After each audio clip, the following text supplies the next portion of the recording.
फेरों का 8वां वचन। स्वाति ने इसी साल शहर के कॉलेज से पढ़ाई पूरी की है और अब उसके लिए जगह जगह से रिश्ते आने लगे हैं। स्वाति से ज़्यादा उसके रिश्तेदारों को उसकी शादी की चिंता है, इसीलिए जो भी स्वाति के घर आता वो किसी नए लड़के की खबर ज़रूर ले आता। अरे दीदी, ये फोटो देख के बताओ कैसा है। राहुल नाम है लड़के का, मेरी सहेली की बहन का बेटा है। अपनी स्वाति के साथ एकदम प्यारी जोड़ी लगेगी इसकी। ज़रा दिखाना, फोटो तो बढ़िया लग रहा है। कोई गलत आदत वादत तो नहीं है ना इसे? और कमाता कितना है?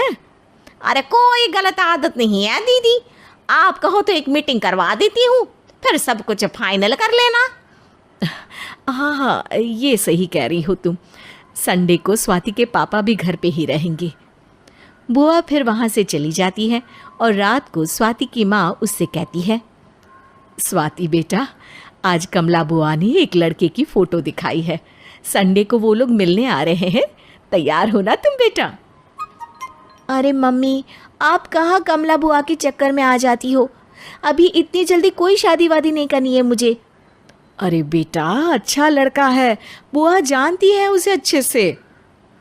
हाँ स्वाति बेटा, एक बार मिल तो लो, बाद में देखेंगे आगे क्या करना है। वैसे तो कमला रिश्ता लाई है तो मना करने का तो कोई सवाल ही नहीं उठता।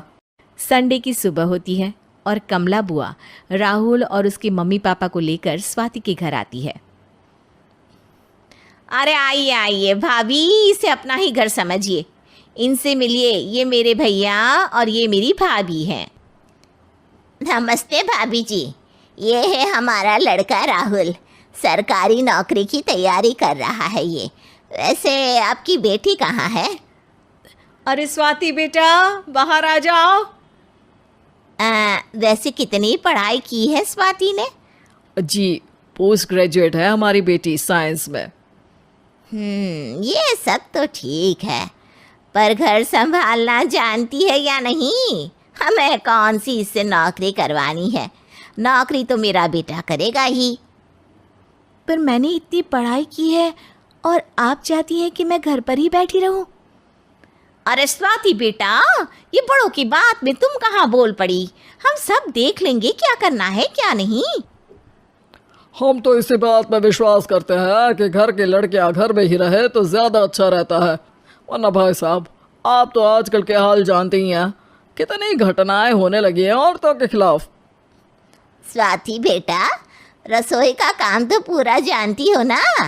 शादी के बाद तुम्हें ही संभालना है वो सब। अरे बहुत अच्छा खाना बनाती है ये, आप सब लोग इसकी तारीफ करते नहीं थकेंगे। लो भाई, हो गई मीटिंग, अब शादी की तारीख फाइनल कर लेते हैं, क्यों भैया? भाई, हम तो पंडित जी से चर्चा करने के बाद ही तारीख फाइनल करेंगे। सालों से हम उनकी बातें मानते हुए आ रहे हैं। लड़के वाले और कमला बुआ की बातें सुनकर स्वाति एकदम नाराज हो जाती है और उसे लगने लगता है कि शादी के बाद उसे घर पर ही बैठना पड़ेगा। लेकिन घर वालों के आगे उसकी एक नहीं चलती और उसे शादी के लिए हाँ कहना पड़ता है। शादी का दिन आ जाता है और सब मंडप में जमा होते हैं।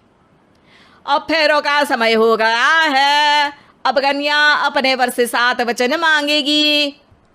आप किसी धार्मिक आयोजन में जाएं तो मुझे भी ले जाएंगे।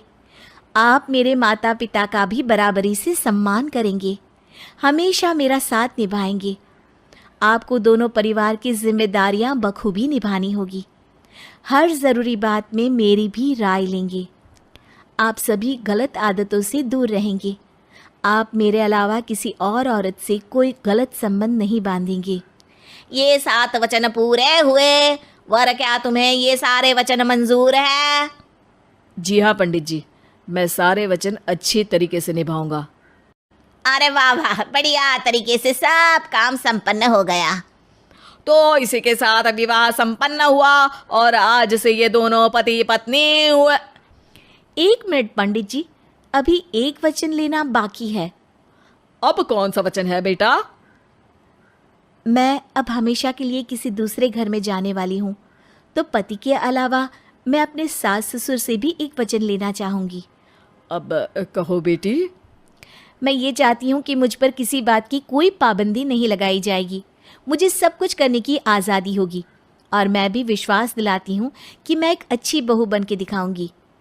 स्वाति की बात सुनकर उसके सास ससुर एकदम चौंक जाते हैं और कुछ बोल नहीं पाते कि उतने में कमला बुआ बोल पड़ती है। अरे बेटा, ये भी कोई कहने की बात है? रानी बन के रहोगी तुम तो। वचन देने से पहले सोच लीजिए, क्योंकि शास्त्रों में वचन ना निभाने वालों के लिए नरक से भी बदतर सजा लिखी है।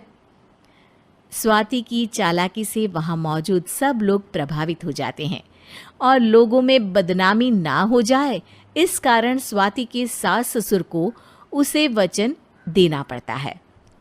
और कैसी अपशकुन वाली बातें कर रहे हैं आप पंडित जी? हमें मंजूर है बेटा तुम्हारी शर्त। स्वाति अपनी समझदारी से अपनी बात अपने ससुराल वालों से मनवा लेती है और खुशी खुशी राहुल से शादी कर लेती है।